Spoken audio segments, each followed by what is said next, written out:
Tonight we begin with a quiet, almost invisible revolution. The kind that turns what everyone wants to forget into the thing everyone depends on. And yes, it happens after dark, along calm canals and narrow wooden alleys in Edo, the city that will one day be called Tokyo. Before drifting off, leave a friendly note in the comments, location and local time. So this little traveling classroom can feel like a shared lantern light across different nights.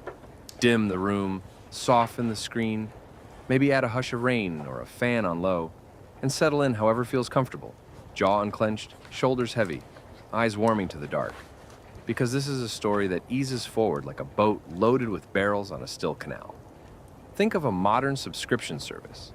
Curbside pickup, tiered pricing, seasonal demand. Then imagine it in the 17th to 19th centuries, where the subscription is to human fertilizer. The customer is a farmer, and the platform is an entire urban-rural logistics web that made vegetables bloom for a city of roughly 1 million people. Picture this: a quiet row house block of Nagaya apartments, shared toilets designed to be emptied easily, and a rhythm of collection so predictable it might as well have been printed on the seasons themselves. Here's the thing: this wasn't charity or municipal duty.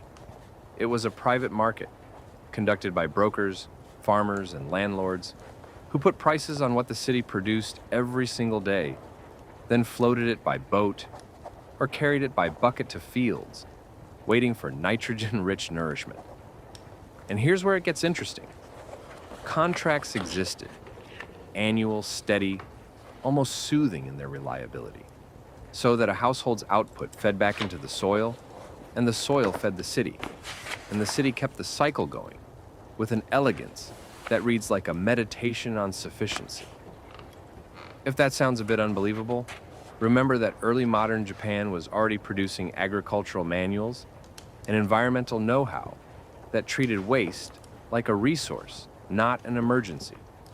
A difference that shaped everything from vegetable markets to neighborhood routines.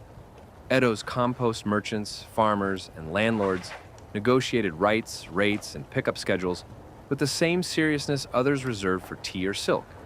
And they did it with contracts and standardized prices that shifted gently with the seasons. In winter, some payments could even drop to nothing, while in spring and early summer, demand and the price rose, tracing a calm heartbeat under the city's daily life. So tonight, float with that cadence.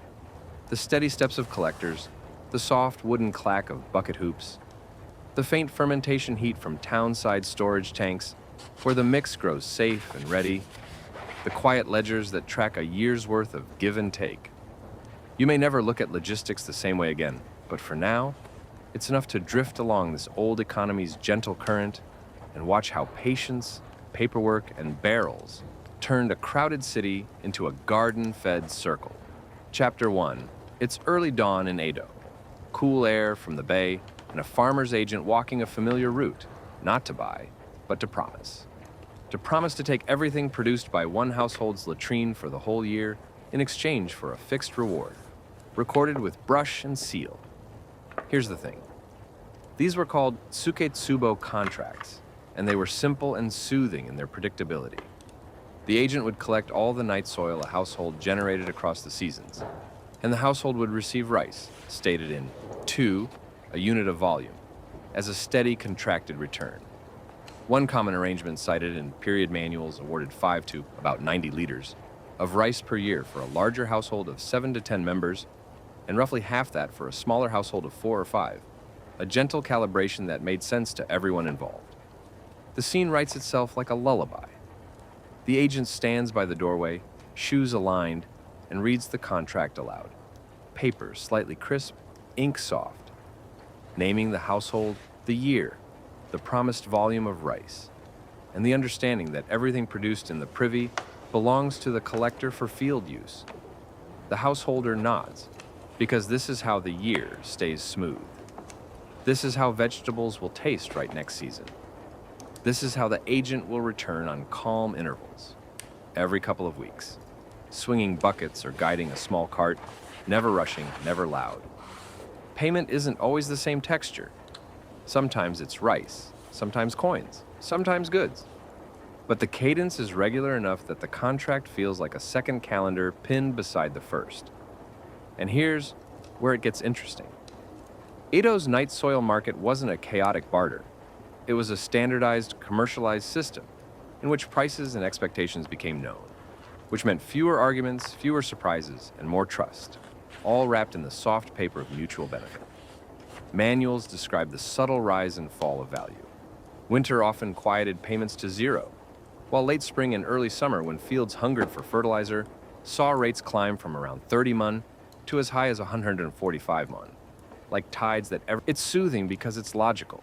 When the earth craves, the price climbs. When the fields rest, the market rests. And the household bound by contract is spared the daily hassle of negotiation. Let's linger on the paperwork, because it's oddly comforting.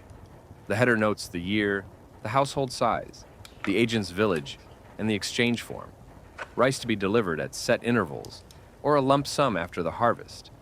Cash in small denominations when the fertilizer peak approaches. Or vegetable credit, a gentle barter that tastes like tomorrow's soup. Each clause solves a small worry. Who carries the buckets, when to expect the collector? What happens if someone is ill? Where the agent will store the night soil before spreading it in the field? And how to handle festival weeks, when roots pause for lanterns and drums. Even the signature motion is soft, a brush tip press and lift, as if the strokes themselves were meant to slow the heart rate and remind everyone that the year will unfold at its own unhurried pace. Here's a whisper of economics dressed as bedtime logic.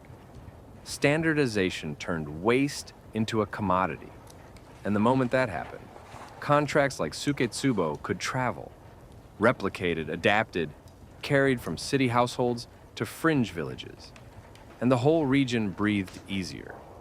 Farmers 3 to 5 ri away, roughly 12 to 20 kilometers, were less able to collect daily, so annual agreements made the distance feel shorter, the terms smoother, the supply surer, the fields more reliably green. Nearer villages might also negotiate for urine, heavier, yes, but valuable, while farther farms focused on denser solids, an elegant split that matched the physics of transport to the chemistry of soil. Modern comparison break, soft and sleepy. Early modern Edo had a subscription service before apps, predictable pickups, tiered pricing by season, and even a kind of loyalty effect, where long-standing relationships reduced friction and stabilized supply. Think of it as a fertilizer plan rather than a data plan. The household pays in rice or coins, the agent delivers capacity to grow vegetables, and nobody has to renegotiate while half asleep on a rainy morning. It's all very human, very ordinary, and yet quietly brilliant in the way it lowers stress for everyone involved. Now picture the storage part of the promise. In town, cesspits built to be accessed easily. On the outskirts, reservoirs or pits where the mix rests and warms, fermentation doing its invisible work, taming pathogens and turning odor into something the soil recognizes as food. The agent knows exactly where each household's contribution will go, which rows will receive the first ladling, which fields will be held for summer's hungry growth, and the contract's volume shapes that choreography. What could feel awkward becomes almost ceremonial, a respectful turning of one cycle into another, guided by clauses that remove doubt and leave only the gentle routine. Curiosity loop time. Manuals from the period explain not just how to use night soil, but how to write these agreements into the farm's seasonal brain. What to apply when, how much, and what to exchange for it. And those notes will return later tonight as we visit the bookish side of Edo's compost world. For now, stay with the street-level hush, the agent's footfall, the gate's small creak, the friendly nod, the ledger's corner folding down to mark the year's renewal, and the soft promise that in 2 weeks, the same steps will happen all over again. Predictable labor is restful. Predictable prices are restful. Predictable returns are restful. And the whole chapter of Suketsubo reads like a lullaby for city and field together. Here's a gentle aside that doubles as a wink from the market. Richer diets tended to produce higher quality fertilizer, which meant some sources fetched better terms, a detail observed in both contemporary commentary and later analyses of nutrient content by class and occupation. It wasn't crude, it was simply the chemistry of protein and phosphates translated into price, the way modern markets translate bandwidth or premium produce into tiers. Still, the contract's promise, take everything, feed fields, send back value, kept dignity intact by making the exchange routine, contractual, and almost invisible to the day's more glamorous bustle. And here's where it gets interesting again. Even in densely packed Nagaya communities, where shared toilets and landlord rights shaped the flow of value, the rhythm of contracted collection still smoothed arguments and kept supply steady. A thread will tug more gently in the next chapter. For households, the benefit was part practical, part emotional. Space stayed cleaner, odors didn't linger, and one more piece of daily uncertainty was exchanged for the calm predictability of a signed year. For farmers, the benefit was simply life. Vegetables grew on schedule, markets filled with greens that tasted like the season, and the city's appetite could be trusted to meet the field's plan. Pattern interrupt, softly delivered. Imagine the brush writing on a contract as the original confirm subscription button, except made of fibers and ink instead of pixels, and designed to be reread each spring with a smile. No push notifications, just a knock at the gate every other week, steady as a heartbeat and twice as reassuring. And if a storm came, everyone already knew the rule. Boats later, buckets tomorrow, fields wait. The contract breathes with the weather. By the way, the numbers matter because they soothe expectations.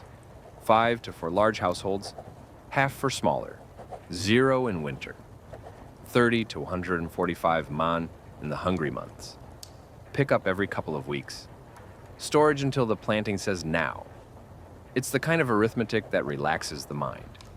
Known inputs, known outputs, known timing, known routes, no drama, just circular motion disguised as daily life. The paper is thin, but the system is thick with trust. Picture the closing of a contract visit. The agent bows, the householder returns the gesture. The ledger slides away, the quiet returns, and the city wakes without having to worry about what no one wants to think about. It's strange and slightly funny in the best way.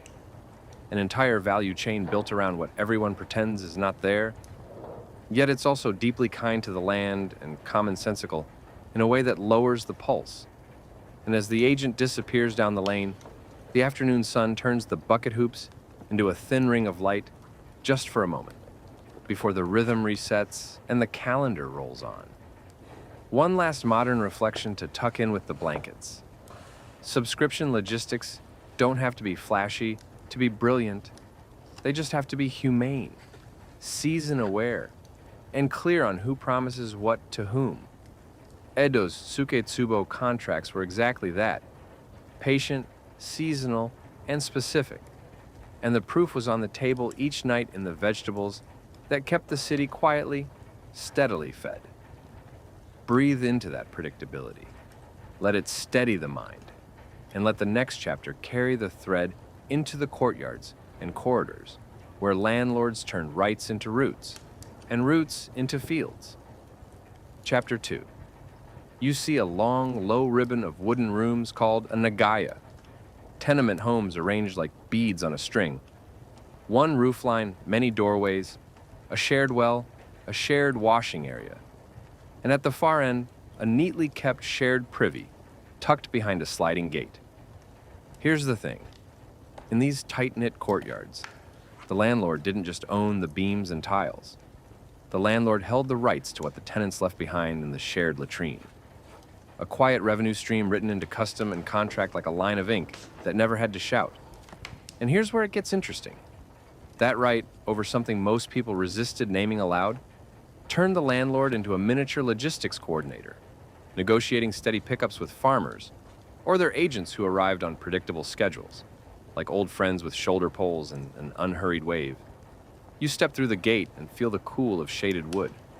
It smells faintly of cedar, soap, and a hint of fermentation that's more bread warm than sharp, because the privy has been designed as a resource, not a burden. The cubicles are simple, thoughtfully maintained, and the landlord's steward keeps a little slate with chalk marks. That means something very ordinary. How many buckets were filled this week? Which day the collectors prefer? Which fields are hungry soon? A child runs by with a bamboo hoop, laughter trailing behind, and no one looks alarmed because the rhythms here are well known. Collection days are routine, like market days or laundry days, written into neighborhood memory. The landlord's ledger is narrow and soft to the touch, rice paper stitched, a brush tucked neatly between pages, entries steady and tidy. Date, quantity, collector's seal, payment received or credited. Tenants pay rent in coin or kind, but the landlord's ledger has another calm column. The value of the night soil contracted to rural partners, a seasonal income that helps fix a roof tile now and then, or buy oil for courtyard lamps. It's not flashy, it's not scandalous. It's simply a circular little heartbeat, where the city's most private output becomes the countryside's most reliable input. Picture the collectors. 2 carriers shoulder a pole each, balanced with paired wooden buckets banded in bamboo hoops, moving with a practiced sway that keeps the liquid calm and the pace gentle. Each pair of buckets is a unit in their heads, and the rhythm is the same. Unhook, lift, settle the lid, nod to the steward, brush the seal in the ledger, shift the weight, step back into the lane. If the lane is too narrow for a handcart, which it often is, they rely on shoulders and timing, taking the corners slowly, pausing for a breath, where the sunlight splashes across the alley like warm tea. On broader streets, a low 2-wheeled handcart waits, wooden, sturdy, a little creaky in a friendly way, and it accepts 4 buckets at a time, lashed with simple rope ties that look almost decorative when the knots are clean. The cart rolls toward a canal, where a flat-bottomed boat rides low and honest, the sides scuffed just enough to tell a story without boasting about it. A farmer's agent checks the count by habit, not suspicion. Trust is faster. And then the cart turns back up the lane to repeat the little ceremony of removal, relief, and recorded exchange. In the Nagaya world, property rights are practical. The landlord's steward negotiates once per year with favored collectors, and everyone else knows that the shared privy's output is spoken for. No confusion, no skirmish at dawn, no first-come scramble. That clarity keeps the peace. It also keeps the courtyard clean, because when waste has a destination, upkeep has purpose. And purpose makes maintenance feel like care rather than chore. Tenants notice too. On collection days, the place smells fresher afterward, and the steward smiles with the small satisfaction of a job that looks like nothing but feels like everything. And here's where it gets interesting again. Rural pickup schedules don't just match convenience, they map onto field needs and transport realities with the elegance of a well-learned dance. Villages within easy walking distance send collectors more frequently, often every week or two, while farther villages time their visits to coincide with boat slots or cart routes that pool labor and make the journey worth it. That means a Nagaya's collection day might be, say, the 2nd and 4th day after market day, a phrase that sounds like poetry, but really just means when the boat's in and the fields are almost ready. If the weather turns, the schedule flexes, but not frantically. It breathes. Heavy rain? Boats ride lower and safer tomorrow. Festival week? Everyone agrees to slide the pickup, because lanterns take priority and the stew pots need watching. No one wants a jostle through a dancing crowd. There's a rounded, yeasty warmth when the lids lift, but it's subdued. 2 heartbeats of scent, and then the lid returns, the rope knots tighten, and the carts roll on. Fermentation does its work in the background, turning sharpness into something the soil will understand. The way time turns green tea, bitter to mellow if you don't rush it. The city is dense, yes, but these systems are patient. They move like someone who knows the road in the dark. The steward's favorite tool is not a bucket, not a brush, but routine. Routine says Wednesday is someone's pickup, and the steward's hands move automatically. Open the gate, stand aside, pass the ledger, nod to the regular carrier whose shoulder favors the left when tired. Routine is also what makes neighbors feel easy. When everyone knows what happens and when, excitement loses its edge, and the day can hum along without surprises. Now, a modern reflection while the cartwheels whisper on the stones.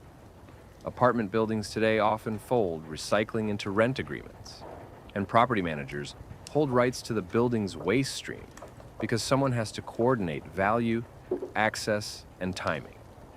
Edo's landlords were doing a calm, earlier version, placing a steady hand on a shared resource and making sure it moved from many private rooms to one useful elsewhere without friction. It's not glamorous, but neither are most of the systems that let cities sleep at night. A gentle aside, parenthetical, because quiet truths like to arrive in parentheses. Even value had gradients here. Tenements with varied diets produced fertilizer of varied quality, and that influenced terms in small, careful ways. Never rude, just practical, like a grocer knows which produce batch came from a sunnier field. And yet the shared privy flattened differences too. Everyone's contribution went into the same contract, and the steward's neat brushstrokes treated every bucket with equal attention. Step out to the canal for a moment.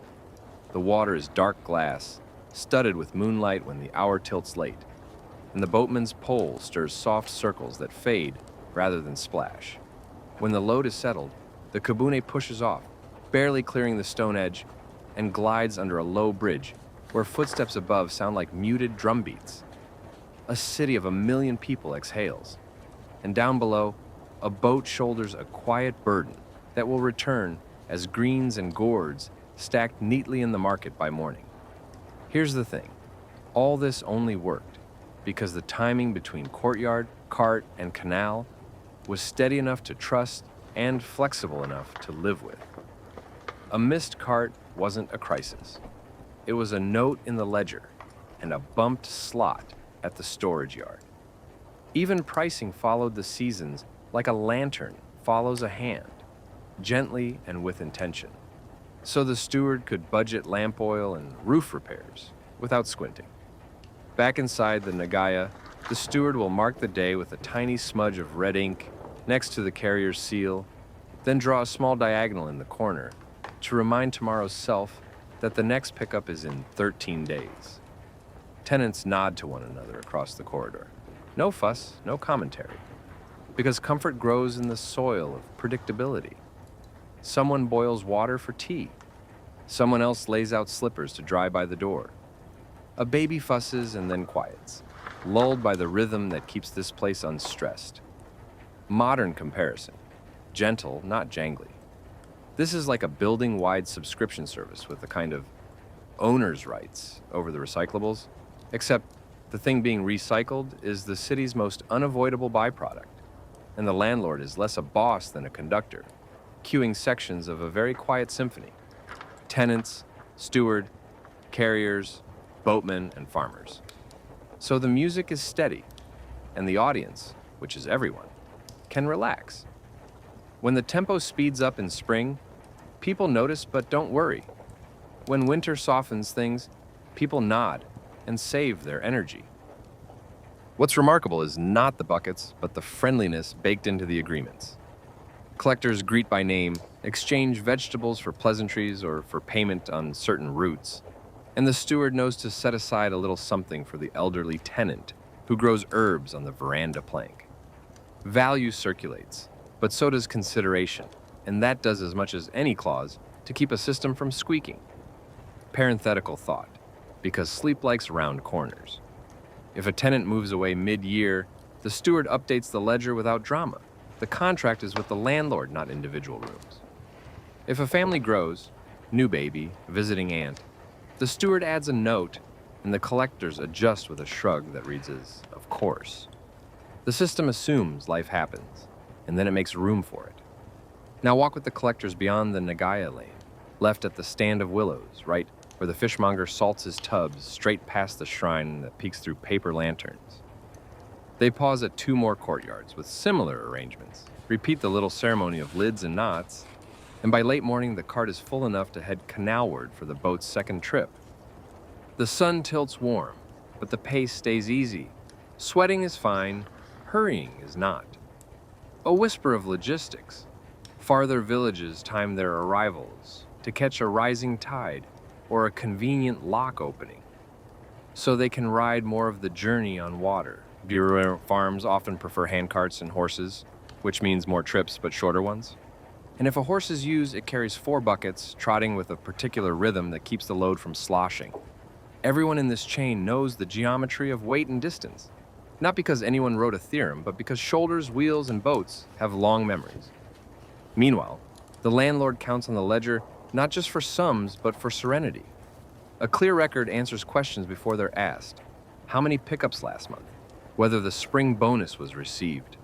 Which collector took the eastern route last week?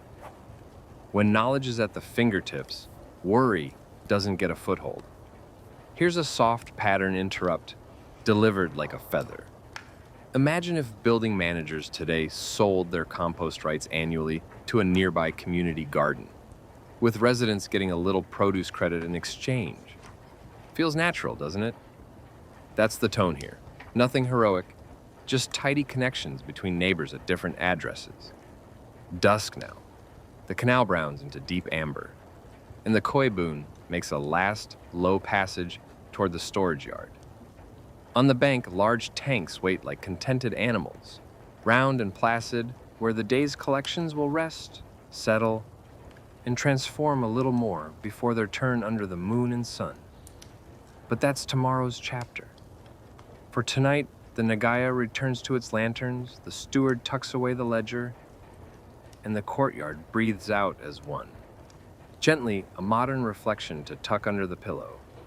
Property rights can be sharp in some stories, but here they're a blanket, large enough to cover many beds, warm enough to prevent drafts in the halls, and clearly hemmed so no one fights over a corner.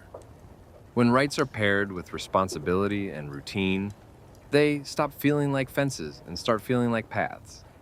That feeling is what lets a city sleep without tripping over its own needs.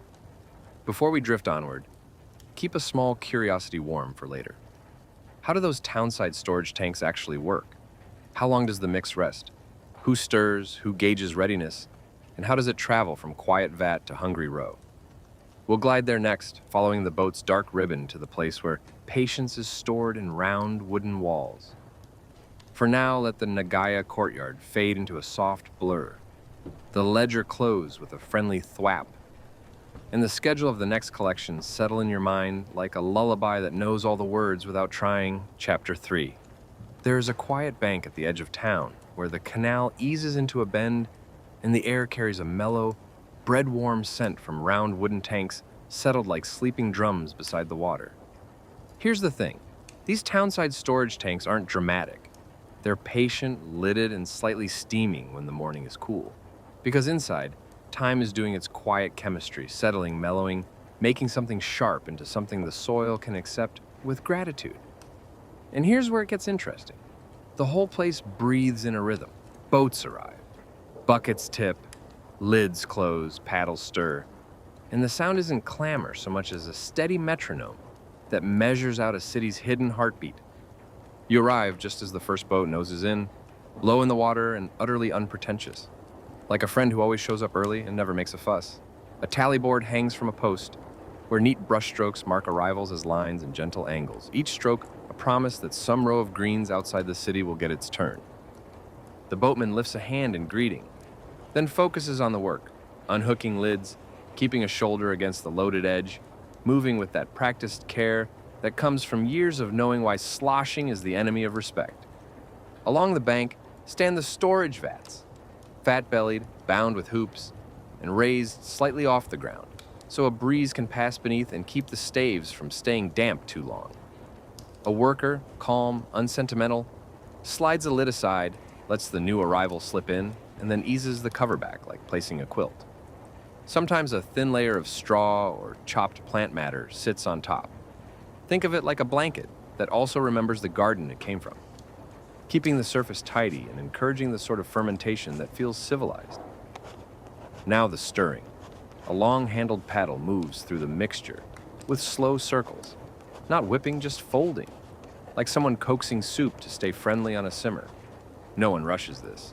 The point isn't speed, it's evenness. Making sure yesterday and today agree with each other so tomorrow's field doesn't feel surprised. In the corner, a worker makes a small diagonal mark on a hanging strip of paper to say this vat was stirred, like clocking in for patience. The sequence has a pleasant predictability: boats in the early hours, carts through mid-morning, a lull when the sun is high, another gentle wave toward late afternoon when nearby courtyards finish their routines. The vats receive, rest, and, on their own schedule, offer back, decanting to smaller vessels for transport out to the fields, as if the city were exhaling nourishment each evening. This choreography is so consistent that people tell time by it the way someone might listen for the bakery's first tray of bread. Imagine a community compost site run like a library. Check-ins, quiet stacks, a sense that everything has its place. And instead of scolding signs, there's a culture of course we do it this way, because routine wears kindness into the ground. The attendants here are like librarians of nutrients, checking the bindings, the hoops, mending a stave, labeling a batch, and gently shushing anything that tries to get loud. It's the kind of competence that makes the world feel less pointy. Here's the thing. The exchange happens here too, not just the storage. Farmers arrive with a few crates of greens or roots, and instead of a grand transaction, they share two conversations. One about today's balance, how much goes out, how much credit or coin changes hands, and one about the fields. What needs a heavier hand next week? What can wait? Payment isn't a mystery. It's a garden variety agreement that keeps value moving in both directions without ever needing to raise its voice. And here's where it gets interesting again. The vats are not just vats, they are timetables. Each one has a subtle age stamped in the attendant's memory. This one is fresh and chatty, that one is middle-aged and ready. The one near the willow has a week or two left before it will be perfect for a certain crop. It's a quiet science written in the nose and the eye and the feel of the paddle's resistance. No jarring instruments, just a body of knowledge carried in living hands. Now, follow a batch outbound. A crew fills lidded buckets, wipes the rims clean like chefs who respect their kitchens, and straps them onto a low cart. The cart creaks amicably toward the gate, where a horse nods as if it understands this is dignified work, and then the road unfolds like a ribbon tossed lightly onto the countryside. You can almost taste what the soil will taste. Something familiar, something the plants have evolved to recognize as an invitation to grow. Field application has its own unhurried choreography. On upland plots, the crew moves in overlapping arcs, ladling evenly between rows, giving certain corners a little more, because last year's shade lingered there a touch longer. On paddy-adjacent fields, timing syncs with water's moods, so nothing is wasted and the mixture is given where roots can sip without shock. Modern reflection, soft, not sharp. This whole rhythm is like a city-sized sourdough starter, fed daily, rested properly, and applied at the right moment so everything downstream tastes like care.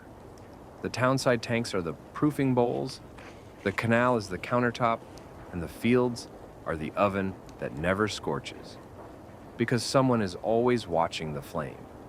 It feels homespun and grand at once, which is maybe the best combination a city can aim for. There's humor tucked into the edges, because people are people.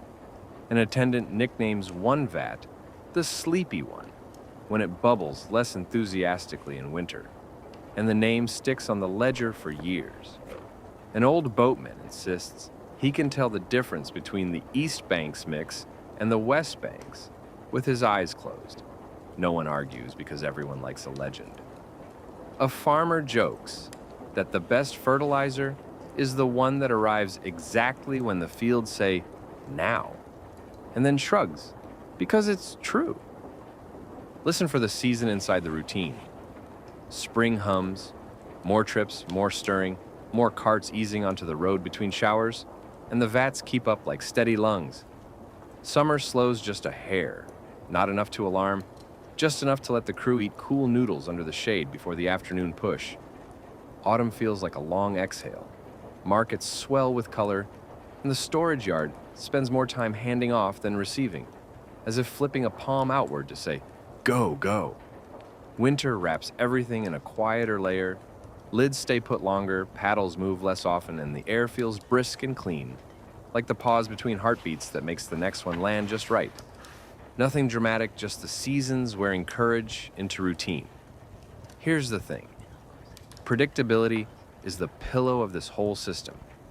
Everyone sleeps better because everyone knows what tomorrow wants.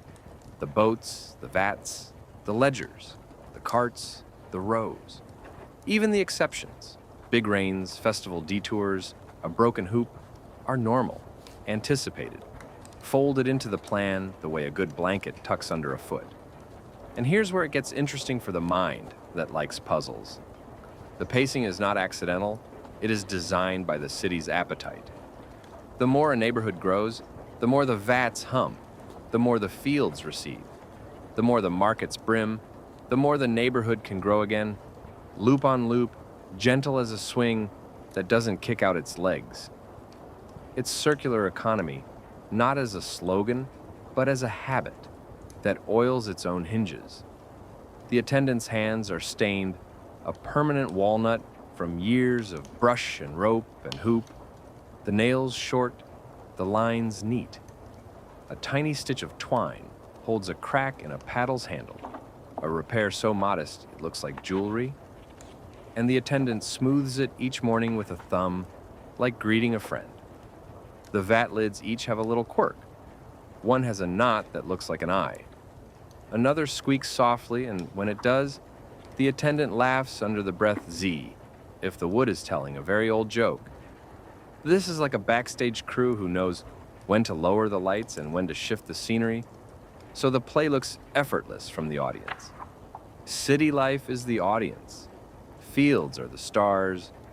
Vats are the stagehands with quiet power. No one applauds them at the market, but the applause is baked into every satisfied bite of greens. Now drift with one crew to the fields. They stop at the edge and talk in low tones. Today, this half row gets more. That corner waits. The gourd vines get a small spoon rather than a ladle because the soil there is still remembering last week. It's talk that sounds like recipe notes, and it is. Agriculture is just cooking done in slow motion with sunlight instead of a stove. A soft pattern interrupt, the kind that keeps the mind pleasantly awake. One young hand asks why the stir's clockwise in the morning and counterclockwise in the afternoon, and the elder grins, because it keeps the day from getting bored. Is that a rule? Not really, but it works. And sometimes the little traditions do more to keep a system human than the big ones. As evening spills across the fields, the crew rinses tools, tightens lids, and checks the cart's lashings twice. Back at the storage yard, the last boat arrives under a sky the color of tea, and the tally board gets its final marks. Straight lines, small dots, a tiny curve indicating perfectly on time. The attendant leans the paddle by the wall, takes one more slow look around, and nods to the vats like someone closing windows before a gentle rain. Here's the thing. This entire place is designed to lower the city's pulse. Every predictable route, every soft lid, every practiced lift of a bucket is a promise to tomorrow's breakfast. When promises are kept gently and often, people stop clenching. They let the day be enough. And here's where it gets interesting for you, trying to sleep. Listening to systems like this is like listening to a cat purr. Steady, warm, self-assured, no drama. The mind doesn't feel compelled to chase. It simply sits, and in sitting, it settles. Meanwhile, the vats keep their watch, the boats keep their appointments, and the soil waits with the patience of a friend who never arrives empty-handed. Tuck a curiosity under the pillow for later. Who wrote down the best ways to do this? And how did those notes travel from one set of hands to another across centuries? There were books and booklets, advice and diagrams, and more than a few arguments settled with a nod and a seasonal test. Apply here, wait, observe, adjust. We'll turn that page soon and visit the manuals and wisdoms that moved like seeds between villages and city streets. For now, let the townside tanks fade to a blur of warm circles at the edge of your mind. Feel how the schedule clicks softly into place. Boats, vats, carts, rows, rest. And how even the little squeak of a lid becomes part of the lullaby. Tomorrow has already been promised. Tonight only asks for breathing slow and easy, in time with a city that learned how to turn everything it had into everything it needed.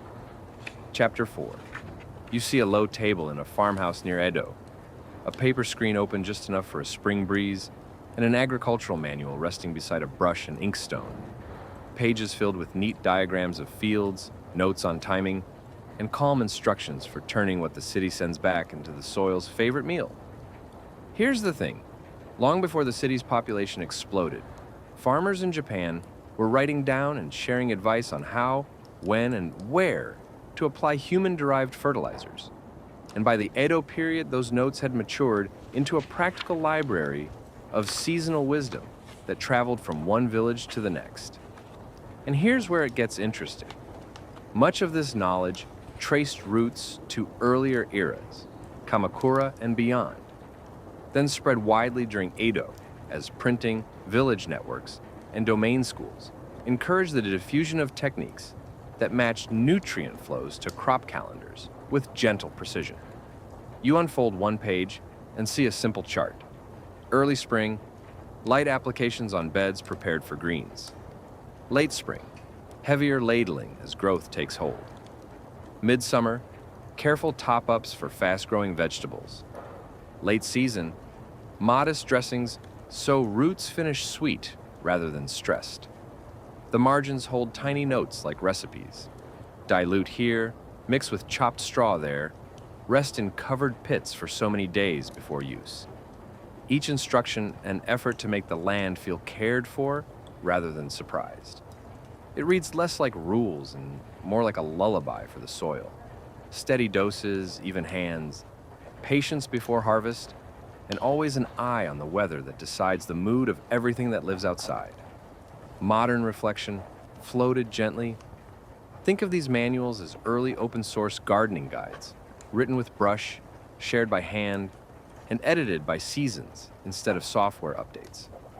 Medieval Japan had a shared spreadsheet, only it was made of mulberry paper and memory, tracking what helped millet, what brightened greens, and when rice paddies wanted nutrients, folded into their watery schedules, rather than dumped all at once. And unlike modern comment threads, the corrections took a year to test, which meant changes arrived slow and sure, baked by weather and confirmed by full baskets at market. Here's the thing. The Edo period loved a good system, and agriculture sat at the center of that affection, with domains encouraging irrigation works, paddy expansions, and canal links that made rural to urban flows and urban to rural returns feel like one long inhale and exhale.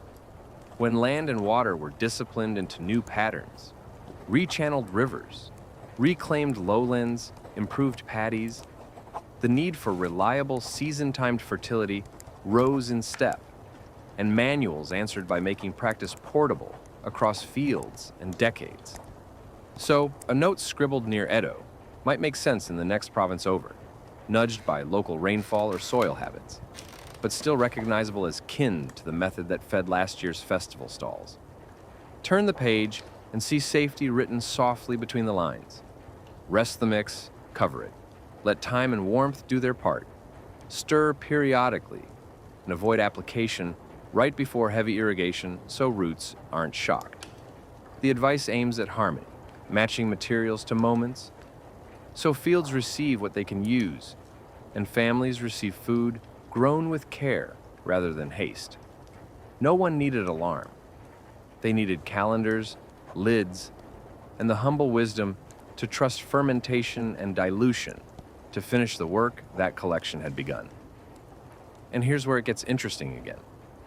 The Edo administration and later commentators loved to point out how households, trades, and farms formed a material cycle society, which is a fancy way to say nothing useful was allowed to wander off for long. Pamphlets and overviews circulated the idea that a city's byproducts were lifelines for its food shed, while village texts translated that principle into ladles per row and rest days per vat. It wasn't abstract environmentalism, it was menus made possible by notebooks. You imagine a farmer in the Kanto Plain sitting with neighbors at dusk, reading aloud from a popular guide, apply lightly here in early planting, increase by mid-season, reduce before final watering. And everyone nods because this year's weather has the same handwriting as last year's, just a different flourish on the S. Water channels whisper behind them, some newly reinforced, some carefully rerouted by domain projects. And the rhythm of irrigation pairs with the rhythm of nutrient return until the plan feels as natural as breath. They mark the margins with village names, tiny flags of experience that help the next reader calibrate advice to hillsides or flats. Modern comparison. Imagine if a community garden ran on handwritten zines, passed from plot to plot, with a back page where each gardener jots what worked under shade, what burned in heat, and which bed loved a certain mix the way a sourdough loves a particular kitchen. That's what these manuals felt like, personal, portable, and practical, with no jargon to tangle the hands that had to work while listening. The edits were crops, the citations were harvests, and the peer review was a lunch table that filled up on schedule. Here's the thing, diffusion wasn't just text, it was people. Travelers along roads like the Nakasendo carried tips the way they carried news, stopping in post towns where farmers swapped notes as easily as tea, comparing how upland plots versus paddy fringes asked for different tempos. What fit one slope might be tweaked a little for another, and that tweak, once proven, found its way into the next season's margin. And here's where it gets interesting for the inner logistics lover. The manuals synchronized with market cycles. More vegetables moving into town meant more night soil moving out in a measured return, and the guides taught how to keep that loop smooth, which kept prices calmer and planning kinder to everyone's sleep. In a world without voice notes or dashboards, ink and habit did the heavy lifting. You run a finger down an application table that pairs crops with timings, and it reads like a song list. Greens, early and often, small sips, aubergines, bigger ladles mid-season. Watch the leaves color. Gourds, steady not splashy. Root crops, gentle late. Let sweetness come from patience. A sidebar reminds, rest the mix long enough for the sharp edges to round off. And if in doubt, wait a day rather than hurry, because soil prefers an apology in the form of restraint. It's advice as old as cooking rice without peeking. Trust the process, don't fuss the lid. The Kamakura echo shows up in proverbs that lingered into Edo. Nutrients return where respect is shown. Timing outlives force. Water listens to those who listened first. Those lines aren't printed like laws. They're tucked in the margins like a grandfather's whisper when the lamp oil runs low. And the next page is back to measurements and months. Because poetry is nice, but plants want schedules. Modern reflection, barely a ripple. Early modern manuals acted like sleep for the system. They smoothed noise, lowered guesswork, and replaced anxiety with checklists that knew when to be specific and when to breathe. That calm made room for a million-person city to eat every day without turning panic into policy. It's not that problems never came. It's that solutions had addresses. In the back pages, you find small sections on barter etiquette. When exchanging vegetables for fertilizer credit, note the season's scarcity and avoid extremes in either direction, because fairness today is stability tomorrow. If coin is short, offer produce in kind at agreed weights and record it plainly. No one sleeps well under fuzzy math. The handwriting is tidy, as if clarity itself were a form of kindness. And here's where it gets interesting. Again, softly. These texts traveled with apprentices and kin, changing hands at weddings or when a young farmer took over a plot, carrying the scent of old ink into new seasons, where the advice would fit like a familiar tool. The domain schools and village heads encouraged copying the best sections so they wouldn't be lost to a rainstorm or a mouse with literary tastes. Knowledge didn't just sit, it seeded. The manual closed, the brush rinsed, the last light of day on the irrigation channel, and someone counting silently to pace breaths with the flow, as if to memorize the cadence of the coming weeks. Tomorrow, carts will creak from town, vats will release their patient work, an application will follow the script that a dozen hands refined before these hands learn to tie their first rope knot. It's a choreography that survives because it never tries to be clever at the wrong moment. The manuals talk about application, but who lived the steps between ink and earth? The moving, measuring, and swapping that made the system hum hour by hour. Next, a day in the life of the compost merchants and farmer brokers who made the routes feel like second nature and the exchanges feel like neighborly favors. Their calendars look like maps, and their maps look like lullabies written in lanes. Chapter 5. The dawn unspools like silk along a narrow canal, and you are walking beside a cart that knows the road by heart. The hoops on the lidded buckets gleam with a thin ring of morning light, and the ledger tucked under your arm feels cool and familiar, like a friend's hand in winter. Here's the thing. On paper, today looks simple. 5 courtyards, 2 tanks, 1 outbound load to the fields, and a return with vegetables and credit settled. Yet the quiet grace is in how it all clicks together without anyone needing to raise a voice. And here's where it gets interesting.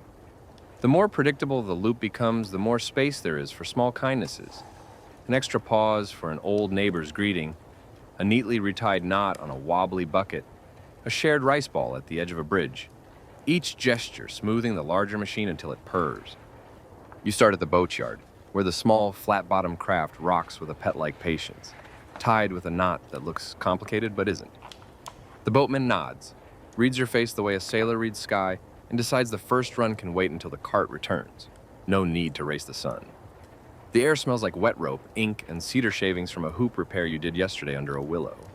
You check the wheels, not because they ever fail, but because the ritual lowers the mind's volume.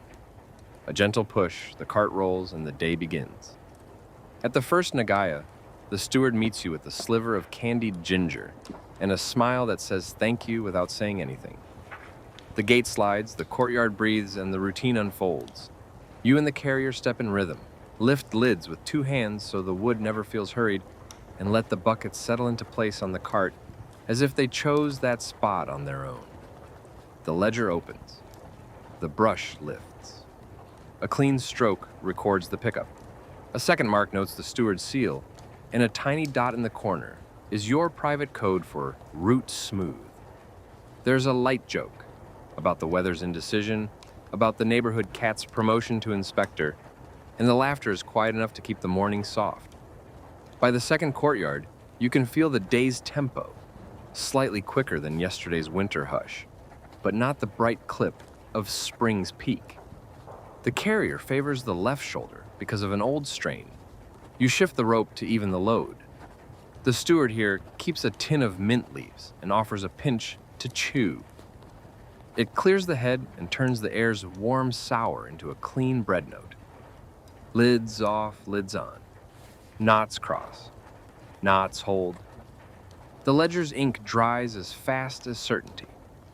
Now the canal is just beyond the third courtyard, and the boatman is already easing the craft into position. The cart rolls down a slope worn smooth by 100 days exactly like this. You pause for a heartbeat to watch ripples fold under the hull. A sparrow lands on the bowline, pretends it owns the boat, then decides the matter is dull and flickers away. Loading begins. Each bucket moves like a phrase you've said so often it's become a lullaby. Lift, balance, settle. Another and another. The boat lowers in slow degrees that would make a patient person proud. There's no slap, no slosh, just the sound of wood acknowledging water. Outbound runs carry more than what they carry. They carry the promise that farmers won't have to guess. You've planned the first drop for the storage vats near the willow because that batch is in its sweet middle-aged moment, ready to mingle with today's arrivals, so tomorrow's field has a consistent voice. The paddler at the yard greets you without fuss. Lids slide. Stirring begins, in those practiced, unhurried circles that fold time into usefulness. You watch for the small signs, the surface sheen, the gentle warmth, the way the paddle's resistance speaks of yesterday's mix, as if the wood learned a language when it was still a tree. Back on the route, the fourth Nagaya offers you a quick barter. The steward places 2 bundles of greens on the ledge, not payment today, but a nod toward the ledger's credit that will be balanced with coin later. This is the kind of math that feels like a hammock. It holds, it flexes, it never pinches. Someone asks about your family. You answer with the kind of brevity that says a lot. Healthy, hungry, sleeping through the night at last. A tenant thanks you for not arriving during breakfast. You'd planned that. You plan 100 small things each week, and the sum of them is a neighborhood that never bristles. Here's the thing. You have a rule that could be mistaken for superstition. Never rush across a threshold. You stop, center, move through. Lids don't get bumped that way, and people see their lives reflected back as unhurried. The 5th courtyard is a little trickier. Narrow angles, a step down just inside the gate, and you shift grip, shorten the rope, and keep the bucket steady as a held breath. The steward notices and makes a note in their own ledger. Your care becomes their memory, and that memory becomes next year's contract. By mid-morning, the boat takes its first full run toward the town's side vats. You walk along the canal path, cart lighter now, ledger a page older. The boatman owns 3 speeds, slow, slower, and storytelling. And today, he chooses the middle one. He talks about a monk who could tell the season by the weight of the oars. You smile, not because you fully believe it, but because the idea is beautiful enough to be true even if it isn't. The willow at the yard sheds green shadows over wood and water. Someone tucks a flower behind the latch of a vat lid because beauty's never wasted here. And here's where it gets interesting. This is the hour when exchange hums. A farmer's agent arrives with a crate of spring onions, a smaller basket of radishes, and a quiet request. Could today's balance be half in coin, half as credit toward a heavier draw next week? You weigh the request against the routes, the vats, the needs you heard yesterday on the far field. Yes, you say, as long as the heavier draw arrives, before the seedlings stretch too thin. Hand sign what voices agree. The brushstrokes make it real. The vegetables ride back on the cart as a kind of edible receipt. Lunch is the part of the day that feels like a door propped open. You sit on a low stone by the canal, share rice balls and sliced pickles with the carrier, and count breaths between the boat's knocks against the bank. You've learned that a good lunch is quiet. 1 story, not 3. 1 laugh, not many. The afternoon asks for a gentler kind of attention, and you save some edges for that. A small boy appears with a reed whistle, squeaks twice, and flees. His mother bows apologies from the gate. You bow back in the international language of no harm done. The outbound field run begins without a drop of rush. The horse nods when the harness settles. You pat the warm neck, which answers with a sigh that says, team, not task. The road out of town has a rhythm you could walk in the dark. Past the kiln that smells like hot bread, over the small bridge where a carp once leapt at your shadow, along the stand of bamboo that makes every breeze into music. At the first field, the farmer is already waiting, hat low, sleeves tied. You exchange the ledger for a nod that carries last year, this week, and tomorrow all at once. Field application is choreography by muscle memory. A narrow ladle for the row of young greens, a wider one for the sturdier trunks, a longer rest for the patch that got a heavy hand last time. You read the leaves like faces. Glossy and steady means thank you. Dulled edges mean go slow. A pale vein says, see me again in 3 days. The farmer watches and says little. Approval here is a silence that doesn't move away. Birds test the air. A cloud drifts like a loose sleeve. You adjust the angle of your hat. Here's the thing. Barter isn't just goods, it's timing. The farmer offers an extra bundle of greens when you mention the second boat will be late. Not a bribe, not a favor. Just a recognition that shared schedules run smoother on full stomachs. You accept, because reciprocity is a kind of oil nothing else replaces. You make a note. Next week, Shift this field to an earlier slot so the farmer can catch the market at its lively hour. If you plan right, no one has to ask twice. On the return, the cart is lighter in one way, heavier in another. A few crates of produce whisper under a woven mat, their scent cool and green. The horse has that square-shouldered look animals get when everyone around them is competent. It's a funny thing, but real. The road home feels shorter because you're already placing boxes in your mind. One to the steward at the first, Nagaya as agreed. One to the boatman's family because their mother is recovering. One to the attendant at the vats who repaired your broken hoop with a stitch that looks like a signature. Mid-afternoon, the canal glows like poured bronze, and you make the second delivery to the storage yard. This batch rests in a different vat, older wood, a lid that squeaks like a small opinion. And you turn the paddle with your afternoon hand, slower, counterclockwise, because you like the way tradition tastes at that hour. The attendant grins at the habit and does not correct you. Some rules are about physics, some are about grace. You mark the tally. The attendant marks the day. The vat marks time. Now, the small errands that make the system feel like a neighborhood. A stop to tighten a loose hoop at the Coopers. A quick exchange of 2 bamboo ties with the rope maker, who always overmeasures out of generosity. A quiet thank you at the shrine, where a low shelf collects the half-prayers of people who prefer their gratitude unspoken. You refill the inkstone at the stationer's. The grind of stick-on-stone is meditative, and the scent, earthy, faintly sweet, puts the mind into that clean, empty room where numbers line themselves up without complaint. Toward evening, you sit with the steward at the first Nagaya and square the day's page. Coin counts clean. Vegetable credits logged. A note about next week's festival float that will block the lane on the east side. It means a detour, not a delay, because you've already thought it through. Someone sets a pot of barley tea on the step. You drink in small sips, letting the warmth teach the body how to slow down. A child asks if the buckets are heavy. You answer in a way that makes strength sound like patience rather than muscle. Here's the thing. Your work only looks like moving things from one place to another. Really, you move certainty. Certainty that the courtyard will be clean by dusk, that the vats will be ready by morning, that the field will not be surprised by either drought of nutrients or a flood of ill timing. Certainty that coin will become food, and food will become energy, and energy will become kindness enough to make next winter less sharp. That's a lot to ask of a cart and a ledger, and yet they do it day after day if the hands are steady. And here's where it gets interesting. The jokes you tell about squeaky lids, about horses who think they're managers, aren't just to pass time. They keep the system human, and the human part is what keeps it from cracking when it has to bend. When a storm swells a canal, when a rope frays unexpectedly, when someone's mother is sick, your route stretches, your page forgives, your plan inhales and exhales like a living thing. You go slower, and in going slower, you go smarter.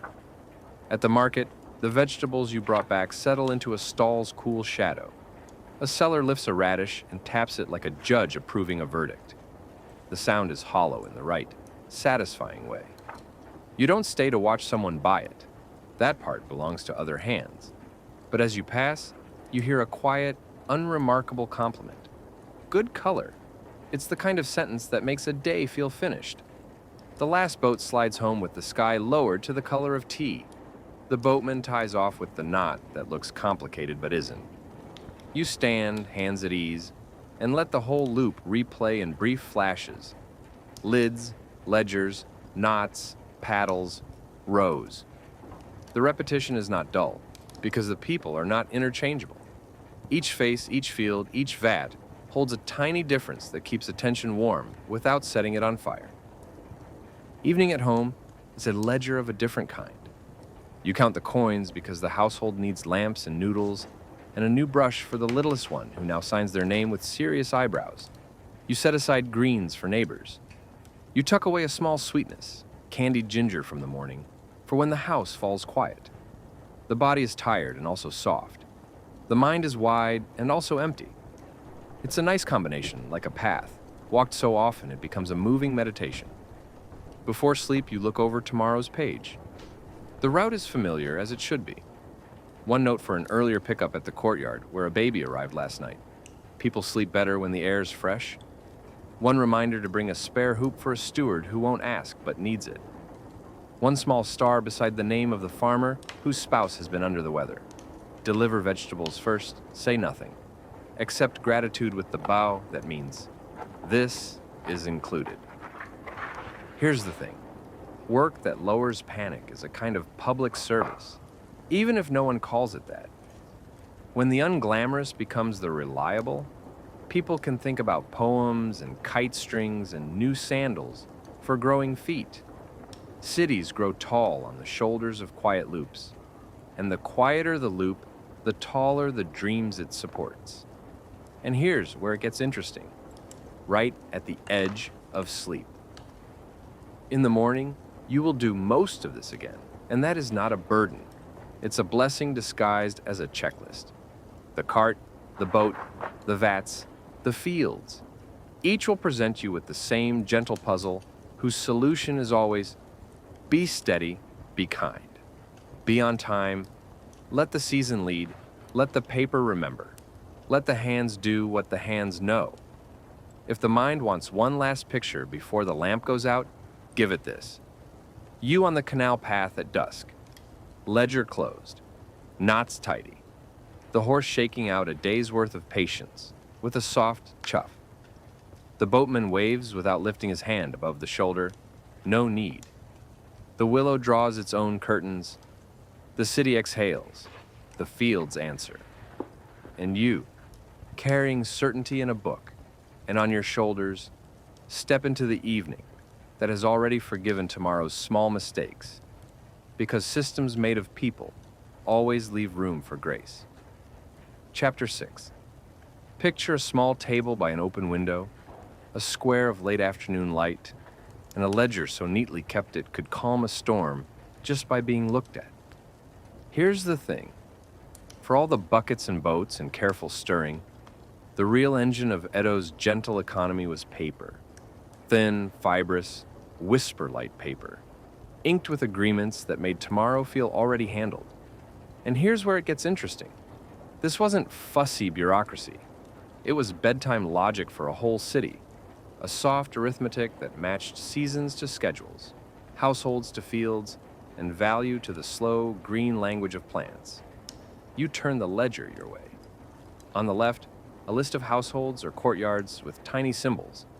The willow courtyard, the red gate, the corner with the cat.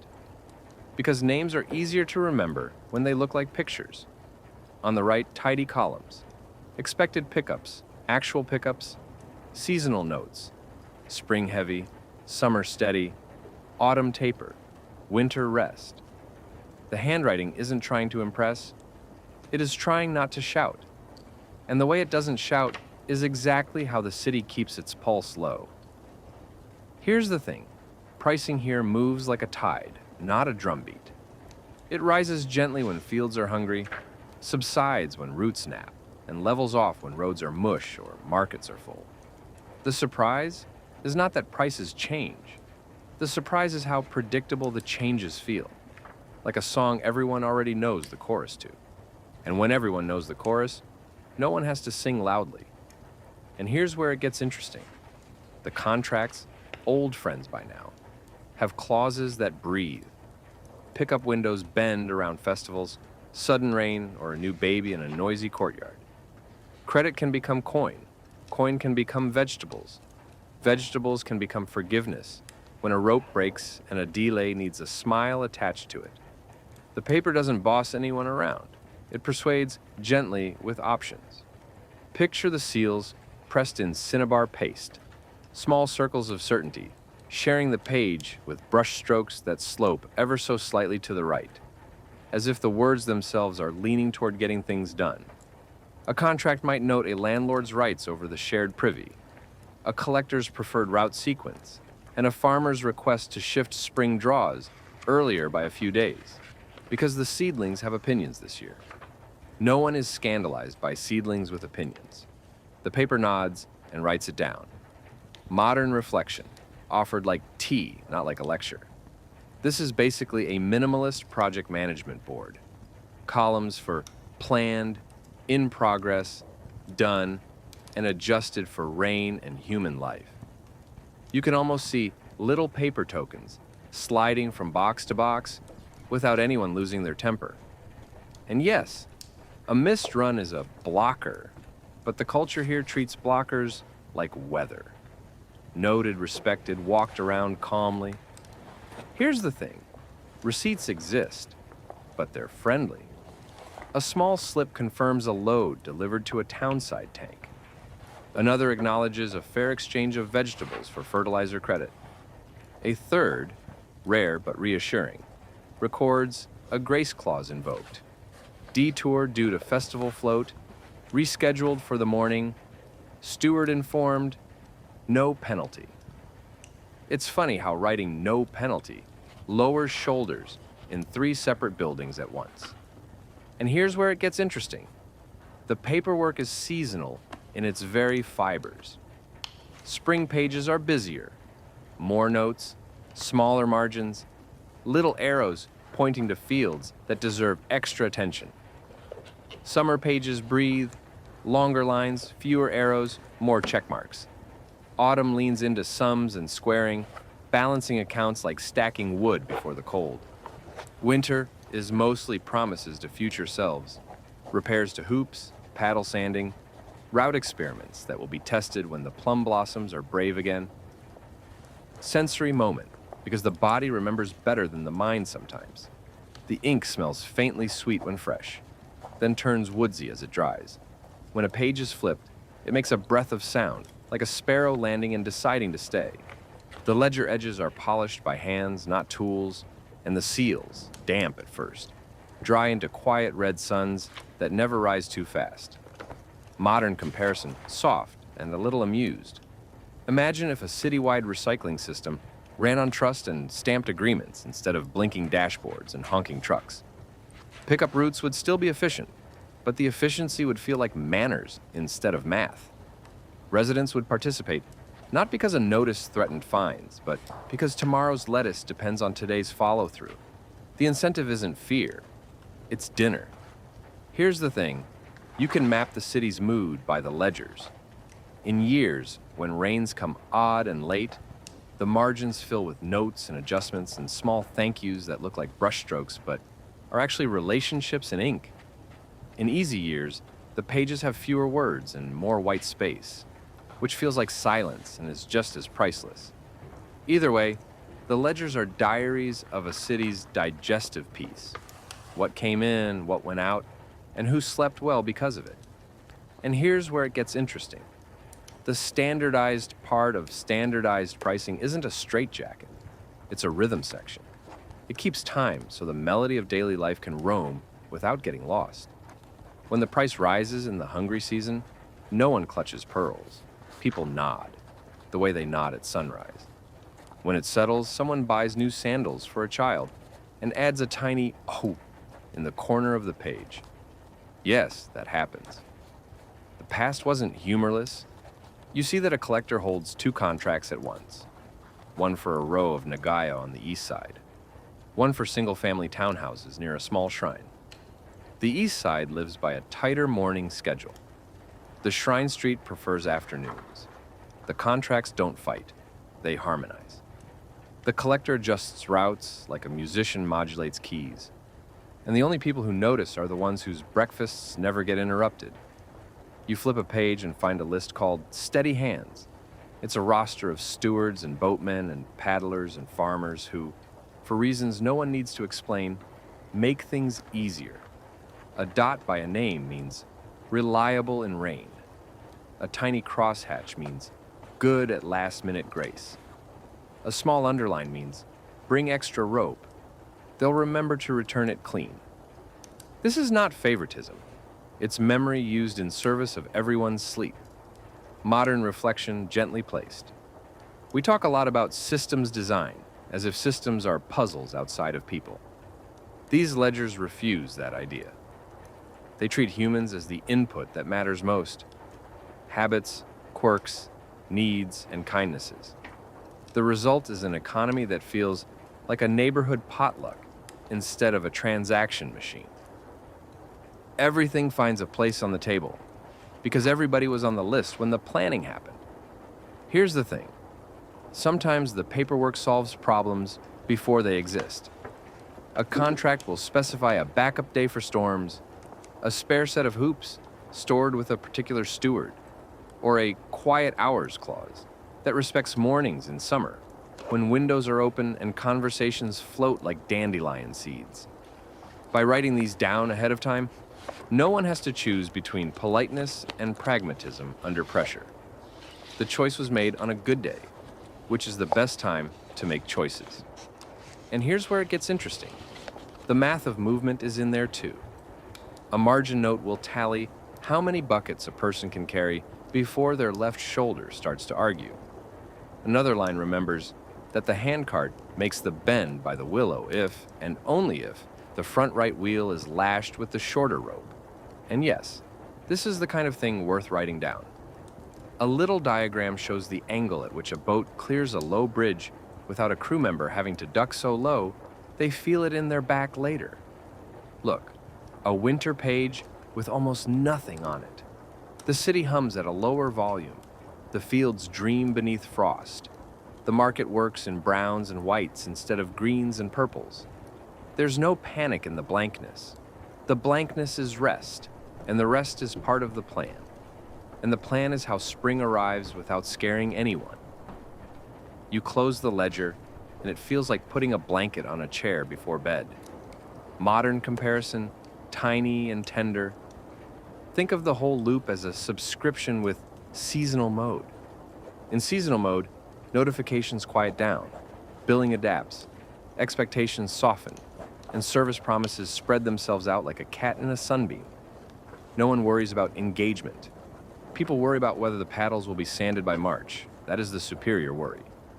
Here's the thing. Paperwork is often painted as cold. This paperwork is warm. It holds stories like fingerprints. The time a steward slipped a note into a page asking for an earlier pickup because their neighbor's father's visiting and they're embarrassed by smells. Done, no fuss. The afternoon a boatman scrawled a crooked heart next to a date because that's the day his daughter was born. Unnecessary. Perfect. The quiet thank you written in very tiny characters upside down near a signature because gratitude likes to hide and be found later. And here's where it gets interesting. These pages outlive the hands that wrote them. A new steward inherits the ledger and brings a new brush, a slightly loopier script, a fondness for corners rounded instead of squared. The roots stay, the rules breathe, and the system doesn't wobble because the lines that matter were drawn wide enough for different handwriting. This is succession planning for sanity, written with ink and affection. You are in an evening at the market. A seller, a buyer, a bundle of greens so crisp they make a sound when you bend them. No one in that moment sees the row of seals that allowed that sound to happen. But if you could stack the paperwork like lanterns, the whole lane would glow with signatures and small agreements and the kinds of clauses that take the edge off a long day. People don't thank paper, but they do sleep well, and paper's fine with that. Modern reflection, last sip. Bureaucracy fails when it tries to replace relationships. Here, the paper supports relationships. It remembers promises, it forgives small deviations, it invites fairness, and it leaves space for kindness to be written in the margins. That's not paperwork. That's a lullaby with columns. Let's return softly to where we started. A quiet night, a calm boat, and a city drifting toward dreams, carried by the work of unseen hands, gentle contracts, and the endless patience of those who kept the circle unbroken. Tonight you've wandered through lanes, that echo with the soft sounds of buckets and brushstrokes, past courtyards where ledgers outlived their keepers, and patience outlasted every season, into fields that remembered every gift sent their way. Here's the thing. What looks like waste in one moment can become nourishment in the next, and a city's calm can rest improbably on the predictability of the unremarkable. A field at dawn, mist curled around rows, already greening from yesterday's bucketfuls, city kitchens warming for breakfast, cartwheels beginning another day's loop. The system doesn't boast, it keeps its head down, moves at the speed of nature, and lets satisfaction show up as a market lane glowing with vegetables. The people who built and stewarded Edo's gentle economy rarely made headlines, but they wrote the quiet rules that let millions eat, sleep, and plan for the future, without that anxious edge cities sometimes carry. As you begin to rest, remember that these rhythms are not just history. Humans still crave steady routines, soft agreements, and systems that decide to be kind. Perhaps some part of you settles deeper, knowing that there is wisdom in cylinders of old wood, in ledgers that reward reliability, in a community that turns even its leftovers into beginnings. If tonight's story brought something new to the surface, a smile at a ledger's margin, an appreciation for routines, or a sense of connection to people whose names are lost but whose choices linger, hold on to that. Modern reflection as you drift off. Your life runs on hidden circulations even now. Recycling bins and water pipes, city gardens and delivery routes, apps that schedule, friends who keep their promises. Somewhere, someone's small kindness is smoothing your day, and somewhere else, a system is working quietly on your behalf. In a world obsessed with novelty, maybe the most restful truth is that gentle, repeated care goes farther than any single drama. So let the last images linger. A boat gliding by lantern light, a ledger closing with a satisfying thwop, a market exhaling at dusk, a city resting easy because everyone played their part, even and especially the ones whose work never asked for applause. Picture yourself part of that circle, connected by empathy and the predictability that lets all of us sleep a little easier. If you enjoyed this journey through Edo's most tranquil markets, let me know where you're listening from and what part of the routine brought you the most comfort. Your presence and your comments turn this quiet corner of the internet into a circle, as old and soothing as the contracts and hands we met tonight. Now, as the pace gently slows, let your breath follow the rhythm of 1,000 quiet loops. A movement from city to boat, from bucket to field, from worry to trust. The story is always cycling, always returning, always beginning anew. May your night be as peaceful and as circular as Edo's gentle economies. Sleep well, and until next time, may your routines be gentle, your paper plentiful, and your contracts with tomorrow written in kindness. Good night.